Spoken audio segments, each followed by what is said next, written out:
Savage X Revenge. Betrayal doesn't destroy you, it's how you react to it that shapes your future. I saw that quote somewhere online and honestly I didn't buy into it at first. But looking back, it's scary how true it is. Welcome to Savage X Revenge, where I'm sharing my story, a tale of deceit, betrayal, and ultimately, sweet revenge. My name is Jason Miller, 42 years old, a corporate lawyer specializing in mergers and acquisitions here in New York City. My life, from the outside, probably looks like a lot of people's dream. A swanky penthouse in Manhattan, a late-model Porsche Cayenne, and a beautiful, successful wife, Sarah. We'd been married for 10 years and had one heck of a son, Ethan, who was 6. Sarah was a finance guru working for a major investment fund. She was smart, driven, and always knew how to command a room. I fell for her hard right away, and I believed she felt the same about me. We met at a mutual friend's party, and after just a few months of dating, I popped the question. The day Ethan was born, I felt like the luckiest guy on the planet. I had it all: a family, a killer career, and a future that looked damn bright. I promised myself I'd always be a great husband, a great dad, and that family would always come first. But life doesn't always play out the way you expect it to, does it? As Ethan got older, I started noticing something that felt off. He didn't resemble me. Not even a little. Dark brown hair, bright blue eyes, while I'm a blonde with brown eyes. People around us started making comments too. Ethan's got such unique features, a colleague of Sarah's said at some get-together. He must take after your wife's side of the family, right? I just forced a smile, but inside I started getting a gnawing feeling. I tried to reassure myself that kids change fast, and maybe Ethan would look more like me as he grew up. But as the years passed, Ethan's features only became more distinct, and there wasn't a trace of me in him. One evening during dinner, I decided to ask Sarah a question I'd been trying to avoid for a long time. Do you ever think Ethan doesn't look like me at all? I asked, trying to keep my voice casual. Sarah stopped, looking at me like I'd grown a second head. What are you talking about, Jason? I mean, his hair color, his eye color, everything's different from me. Sarah sighed, putting her fork down. Oh God, here we go again. Genetics are complicated, you know that. Maybe he takes after some distant relative. But have you ever thought about it? I asked, not letting it go. Sarah shrugged. Come on, Jason. You're making a big deal out of nothing. I tried to let it go, but the uneasiness inside me kept growing. I started paying closer attention to Sarah's behavior. She was often coming home late from work, and when I'd ask where she'd been, she always had some excuse. Traffic, having to work extra hours, or stopping by the store. She also never wanted me to visit her at work. Every time I suggested grabbing lunch together, she'd shoot it down. I'm swamped today, she'd say. I don't have time for lunch. I started to get suspicious. I racked my brain, trying to remember our early dating days, looking for signs that Sarah might have been unfaithful. But I came up empty. She'd always been a loving and devoted wife. However, there was one thing I couldn't shake. Once, at a mutual friend's party, a friend of Sarah's named Claire pulled me aside. Jason, I don't know how to say this, Claire said, looking worried. But I saw Sarah flirting with my fiancé. I was stunned. What are you talking about? I didn't want to believe it, but she was being really obvious. She touched his arm, laughed too much, and kept trying to get close to him. It felt like someone had punched me in the gut. I didn't want to believe what Claire was saying, but I knew she was an honest person and had no reason to lie. I should have confronted Sarah right then and there. I should have asked her everything. But instead I brushed it off. I let her explain things away, and I bought into her explanations. I'm sorry, Jason, she said, tears welling up. I don't know why I did that. I love you, Jason. I'd never want to hurt you. And like a fool, I believed her. I told myself that dishonesty didn't necessarily mean infidelity, and that Sarah just had a few minor flaws. But then, a year later, Sarah got pregnant again. I hoped that this time the baby would look like me. I hoped I'd see some part of myself in my child. But when the baby was born, all my hopes shattered. It was a beautiful baby girl, but she wasn't mine. Her features were too obvious, undeniable. She had traits of someone who was multi-ethnic, and there was no way I could be her biological father. I held the baby in my arms, looking down at her tiny face, and instead of feeling love, I only felt a cold emptiness. "Jason, just sign the birth certificate," Sarah whispered in the hospital, her eyes darting around nervously. "Don't make a big deal out of this." I looked at her, feeling all the doubts, the suspicions, the unease that had been building up for years explode inside me. I clenched my fists, trying to stay calm. "No," I said, my voice cold. "I want a DNA test. And I want one for both kids." Sarah's face turned white as a sheet. For the first time, she didn't argue, didn't try to come up with another lie. Maybe she knew there was no way out of this anymore. The days waiting for the DNA test results were the longest of my life. I couldn't eat, couldn't sleep, couldn't focus on work. I just sat there, staring into space, trying to imagine what my life would be like after the truth came out. And then, finally, the envelope containing the DNA test results arrived. I opened it, trembling. I read the words on the paper, and the world around me seemed to collapse. Neither of the kids was biologically mine. I'd been living a lie for 6 years. The family I loved, the life I built, it was all a farce. That day I filed for divorce. That day I walked out. I knew that leaving would break Ethan's heart. He was 6 years old enough to understand that something was wrong, but too young to understand why. Regardless, despite all the doubts that had gnawed at me for years, I had loved him with all my heart. I had been there when he took his first steps, when he spoke his first words. I had read him bedtime stories, kissed his scraped knees, and cheered him on at his preschool events. I had celebrated his birthdays as if he was the greatest gift in my life. But now, when I looked at him, I felt a deep, sickening feeling. Not because of him, but because of what his mother had done to me. I felt disgusted by her, disgusted by myself for ignoring my instincts, disgusted by the fact that the last 6 years of my life had been a cruel joke, an illusion carefully crafted and shattered the moment I saw the truth written in black ink on white paper. I had been living a lie, building my entire world around it. And now, standing amidst the wreckage, I didn't know what to do next. People called me a monster for abandoning him. They didn't understand. They only saw a man abandoning his child, not the betrayal that led to it. Sarah, with her relentless manipulation, made sure I never forgot it. She used Ethan as a weapon, as leverage. She had him call me at all hours of the day. On the other end of the line was his small, shaky voice. "Dad, please come home," he'd whisper, sniffling. "Mom says you're just mad and you'll be back. You always come back." My chest tightened painfully. I wanted to say something to him, anything. But what could I possibly say to a child who still believed I was his dad, that I loved him, that none of this was his fault, that I wished things had been different? The day I packed my bags to leave, Sarah played her final card. She brought Ethan into the room. His small hand clutching hers, his big tear-filled eyes looking at me, filled with a sadness that tore me apart. Sarah knelt down next to him, squeezing his shoulders and looking at me with hateful eyes. "Look at what you're doing to him, Jason," she hissed, her voice sharp. "Look at his face. How can you abandon your own son?" Something inside me snapped. I yelled back, "He's not my son. And you're the one who did this." I turned away because I couldn't bear it anymore.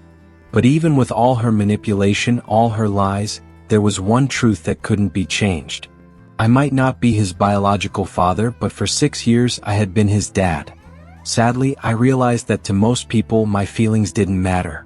My pain, the betrayal I suffered, the shattering of my soul, all of it was secondary to the fact that a child was being affected. My parents were the only ones who stood by me, the only ones who truly understood what I had been through. But my siblings, they called me a monster, a horrible person for walking away.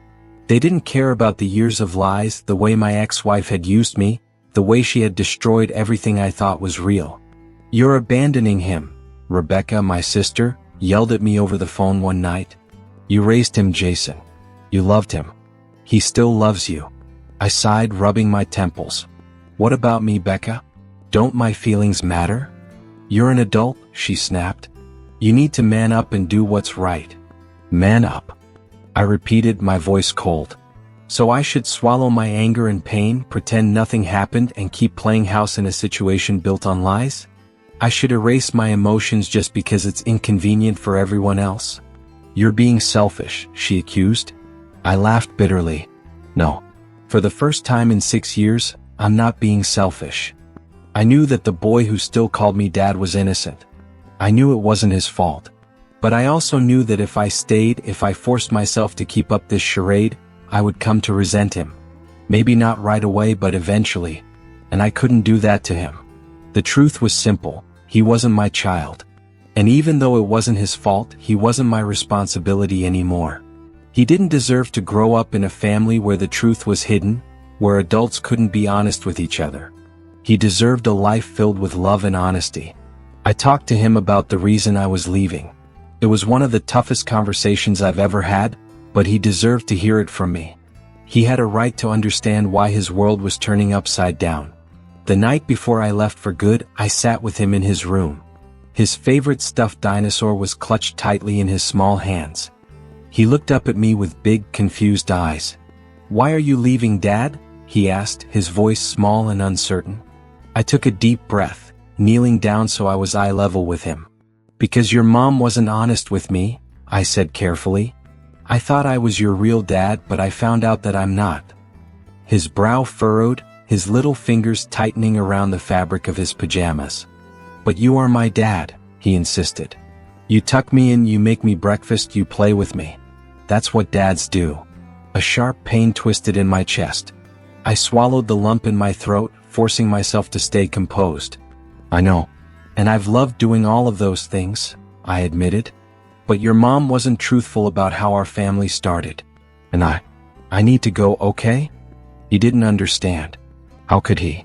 He was just a kid, and I hated that he had to suffer because of his mother's lies. Besides, I wouldn't be paying child support or alimony. She deceived me, manipulated me, and tried to trap me in a life built on lies. That was on her. To those who insisted I should stay in his life, continuing to play the role of his father, it wasn't realistic. It wasn't just about him, it was about me. I had been lied to and exploited by a selfish, deceitful woman who had now entangled her children in her web of lies. He was an innocent victim and bore no blame. I knew that. Knowing it didn't change the harsh reality before me. I didn't hate him. I never could.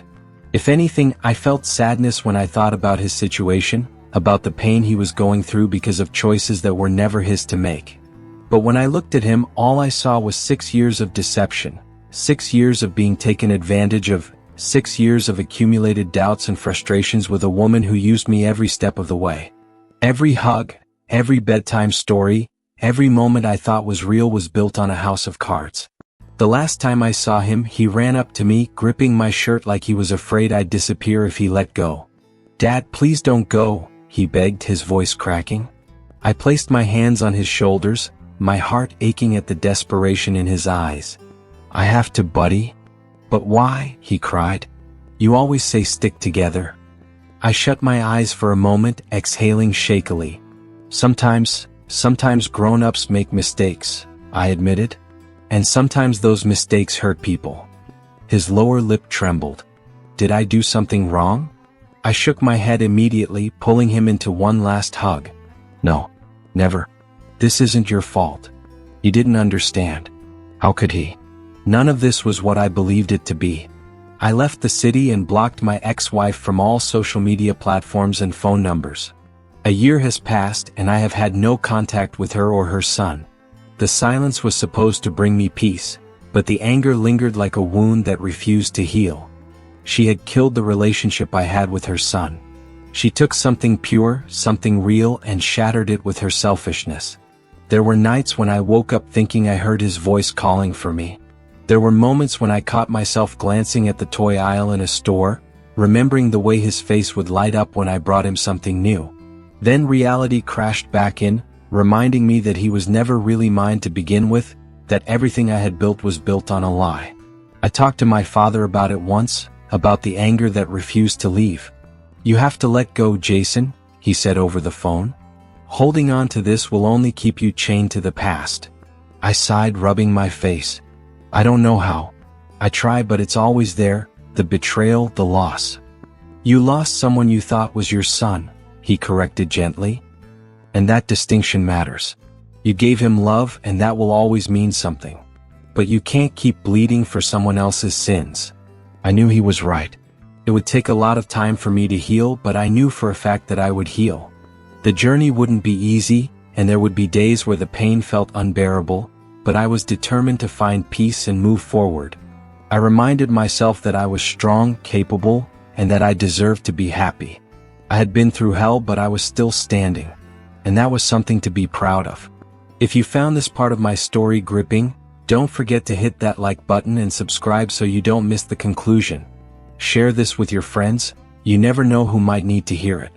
What do you think of Jason's decision to break away from the situation? Do you see it as justified or a dereliction of duty? Share your thoughts in the comments below. Remember, hate may not be love, but neither is it the opposite of love. Vengeance is. The days after I left that penthouse in Manhattan were a damn nightmare. I moved into a smaller place in Brooklyn trying to start over. But the past kept chasing me, like a dark shadow I couldn't shake. I couldn't focus at work. I was showing up late, missing important meetings, and just couldn't make smart decisions. My partner started getting worried. "Jason, you okay?" John, one of the senior partners, asked me in a closed-door meeting. "You haven't been yourself." I sighed. "I'm going through a rough patch," I admitted. "Just got divorced." "Sorry to hear that," John said. "But you gotta keep your personal stuff separate when you're here. We've got important clients who need to be taken care of." I knew John was right, but I couldn't help it. My mind kept wandering back to Ethan, thinking about what he was going through. I wondered if Sarah had told him the truth yet, and if he understood why I left. I tried calling Ethan, but Sarah never picked up. She blocked my number, and I had no way to reach my son. I turned to booze to drown the pain. I was drinking every night, getting hammered, trying to numb myself. But the alcohol only brought temporary relief. When I woke up the next morning, the pain was still there, even worse. I started having nightmares too. I dreamed that Ethan was standing in a dark place, calling my name and crying. I tried to run to him, but my feet were like they were chained to the ground and I couldn't move. One night, I woke up in a panic, soaked in sweat. I decided I couldn't keep living like this. I needed to do something to change the situation. I found a therapist. She was an older woman, kind and gentle, with bright eyes and a warm smile. She listened to me talk about my life, about the broken marriage, and about the pain of losing my son. "Jason, you've been through a terrible thing," she said. "You have the right to feel angry, sad, and lost. But you can't let those feelings control your life." She advised me to focus on taking care of myself, both physically and mentally. She encouraged me to exercise, eat healthy, and find activities that I enjoyed.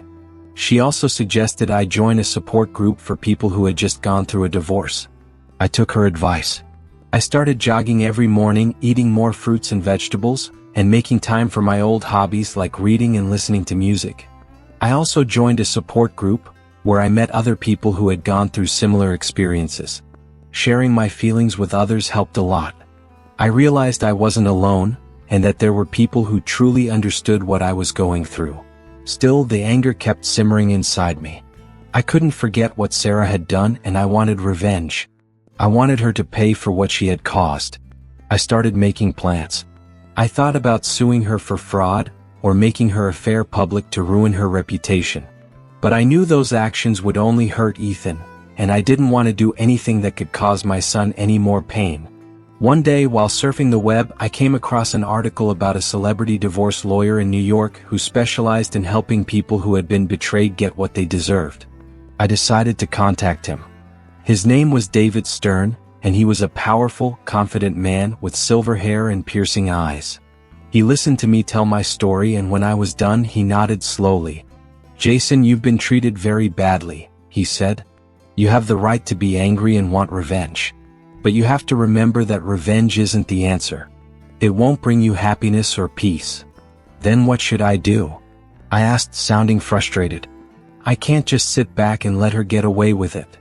"I'm not saying you should let it go," David said. "I'm just saying you should get revenge in a smart way. Use the law to protect your rights. Show her that you're not someone to be messed with." David suggested I sue Sarah for fraud, seeking damages for emotional distress and financial loss. He also suggested I fight for visitation rights with Ethan, even though he knew it would be difficult. "I know Ethan's not your biological son," David said. "But you've been raising him for 6 years, and you have the right to continue being a part of his life." I thought about David's offer. I knew that suing Sarah and fighting for visitation rights would be a difficult and expensive battle. But I also knew that it was what I needed to do to protect myself and my son. I agreed to David's plan and we started preparing for the lawsuit. David was a brilliant lawyer, and he was able to gather a lot of evidence showing that Sarah had lied to me and cheated on me. We had the DNA test results proving that Ethan wasn't my biological son. We had credit card statements showing that Sarah had been having dinners and staying in hotels with another man. We had testimony from Claire, who had witnessed Sarah flirting with her fiancé. I also decided to hire a private investigator to look into Sarah's past. I wanted to know if she had ever cheated on anyone else before. And then the private investigator came back with some shocking information. Sarah had been married once before, but she had gotten divorced after being caught cheating. She had hidden this from me and I had no idea. I felt like I had been slapped in the face. I couldn't believe I had married such a deceitful and manipulative woman. I decided to use this information against Sarah in the lawsuit. I knew that revealing her past would damage her reputation, but I didn't care. She had hurt me too much and I wanted her to pay. Our divorce case became very contentious and expensive. Sarah fought back against all my accusations, and she tried to paint me as a bad husband and an irresponsible father. She said I had abandoned Ethan, and that I didn't care about my son's happiness. She also said I was only interested in the money, and that I was trying to blackmail her. I felt very angry and hurt by Sarah's words. But I tried to stay calm and not let my emotions get the better of me. I knew that if I lost control, I would lose the case. Finally, our divorce case went to trial. The trial lasted for several days, and both Sarah and I had to give painful and heartbreaking testimony. David Stern did an amazing job of presenting my case. He proved convincingly that Sarah had lied to me, cheated on me, and hidden a crucial secret about her past. I also testified in court, talking about the suffering and loss I had experienced. I spoke about the pain of finding out that Ethan wasn't my biological son, about Sarah's betrayal, and about the loneliness I felt after the divorce. Sarah also testified in court, and she tried to justify her actions. She said she loved me and that she never wanted to hurt me. She also said she had hidden her previous marriage from me because she was afraid I wouldn't love her anymore if I knew the truth. After several days of trial, the judge finally delivered her verdict. The judge ruled that Sarah was guilty of fraud and adultery, and that she had to pay me a large sum of money in damages. The judge also granted me visitation rights with Ethan, allowing me to see my son on weekends and during holidays. I felt an overwhelming sense of relief when I heard the judge's verdict. I had won the case and I had gotten what I deserved.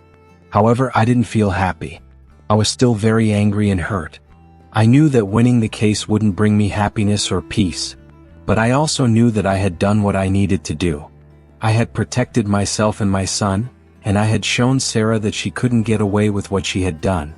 After the trial, I tried to contact Ethan, but Sarah still wouldn't let me see my son. She said that Ethan didn't want to see me, and that I would only hurt him more. I was heartbroken to hear that, but I didn't give up.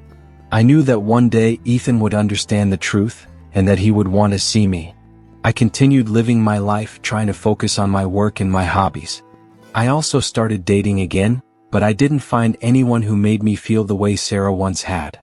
I knew that I would never forget what Sarah had done to me. But I also knew that I couldn't let the past control my future. I needed to let go of the anger and resentment and forgive Sarah. One day, I received a call from Sarah. She said she wanted to meet me to talk about something important. I was surprised to hear that, but I agreed to meet her. We met at a small coffee shop in Brooklyn. Sarah looked tired and worn out. "Jason, I need your help," she said, her voice shaking. "I'm in big trouble." I looked at her, feeling a little worried. "What's wrong?" Sarah told me that she had been sued for fraud. She had invested in a fraudulent real estate project, and she had lost all her money. Now she was facing criminal charges. "I don't know what to do anymore," she said, tears welling up. "I'm going to lose everything and I'm going to have to go to prison." I felt a little pity for Sarah. I knew she had done a lot of wrong things, but I didn't want her to suffer such terrible consequences. "I'll help you," I said. "I'll recommend you to a good lawyer who can help you solve this problem." Sarah looked at me with surprise. "You'd help me? After everything I've done to you?" "Yes," I said. "I don't want you to suffer. And I want Ethan to have a healthy and happy mother." Sarah hugged me tightly, sobbing. "Thank you, Jason," she said. "You're a much better person than I am." I recommended Sarah to a good lawyer, and he helped her resolve the case successfully. She didn't have to go to prison, and she only had to pay a small fine. After the case was over, Sarah came to me to thank me. She said I had saved her life. "I don't know what I would have done without you," she said. "You gave me a second chance." I smiled. "You deserved a second chance," I said. "And I believe you'll use it well." Since then, Sarah has changed a lot. She found a new job, and she started living a more honest and responsible life. She also spent more time with Ethan and became a better mother. Sarah and I became friends. We often met for dinner, went to the movies, and participated in other activities. We also shared our joys and sorrows. I realized that Sarah was a kind and intelligent woman. She had just made a few mistakes in the past, but she had learned from those mistakes. A few years later, I met a wonderful woman named Emily. She was a talented and beautiful architect, and she had a kind heart. We fell in love at first sight, and we got married a year later. Emily became a wonderful wife and partner. She loved me, supported me, and was always there for me when I needed her. Emily also loved Ethan very much. She treated him like her own son, and she always tried to create a warm and happy family environment for him. I felt like the luckiest man in the world. I had a happy family, a successful career, and good friends. I had overcome the difficulties of the past, and I had learned important lessons about life. I realized that the greatest success wasn't getting revenge, but it was overcoming myself and living a happy life. And that's what I did. I forgave Sarah. I rebuilt my relationship with Ethan, and I found new love and happiness. I had proven that betrayal can't destroy you, but rather, it's how you react to it that determines your future. If you want to know how my story ends, don't forget to hit that like button and subscribe so you don't miss the conclusion. Share this video with your friends so they know that it's never too late to start over. What do you think of Jason's decision to forgive Sarah? Was it a strong or weak action? Share your opinion in the comments below. Remember, forgiveness doesn't mean forgetting, but it frees yourself from resentment and pain. The greatest success isn't revenge, but overcoming yourself and living a happy life. I etched that saying into my mind, treating it like my North Star in the years that followed. Life after the divorce trial started turning around. I doubled down on work, pouring all my energy into those mergers and acquisitions, and gradually got back to being the top-notch lawyer I was in New York. My partners noticed the change, and they started trusting me and handing me more important cases. I started making more time for myself too. I got back into my old hobbies like reading, listening to music, and playing golf. I even started trying new things like taking cooking classes, joining a painting workshop, and traveling solo. I figured out that making time for yourself isn't selfish, it's essential. It helps you relieve stress, recharge your batteries, and explore new sides of yourself. Most importantly, I started rebuilding my friendships. I spent time with my close buddies, hanging out, talking, and sharing the ups and downs of life. I also opened myself up to new people and made new connections. I realized that friends are a vital part of my life. They're the ones who are always there for you, supporting you, and helping you get through tough times. And of course, I couldn't forget about Ethan. After Sarah agreed to let me see him, I made every effort to spend as much time with him as I could. I took Ethan out on weekends, watched movies, ate ice cream, and played sports. I also tried to be a good friend to Ethan. I listened to what he had to say, shared my own thoughts and feelings, and was always there for him when he needed me. I realized that Ethan was a vital part of my life. Even though he wasn't my biological son, I still loved him with all my heart. I wanted to be a good dad to Ethan, someone who could help him grow up and become a good person. Meanwhile, Sarah seemed to be having a hard time.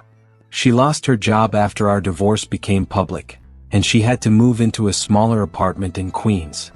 I heard that she was dating a married man and that she was going through a lot of pain. I didn't feel happy when I heard that news. I knew that Sarah had hurt me a lot, but I didn't want her to suffer. I wanted her to be happy. One day I got a call from David Stern, my lawyer. He said that Sarah wanted to meet me to talk about an important matter. I agreed to meet her. We met at a park near her apartment.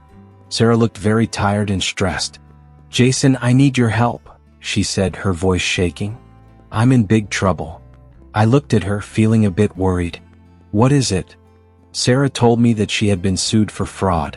She had invested in a fraudulent real estate project, and she had lost all her money.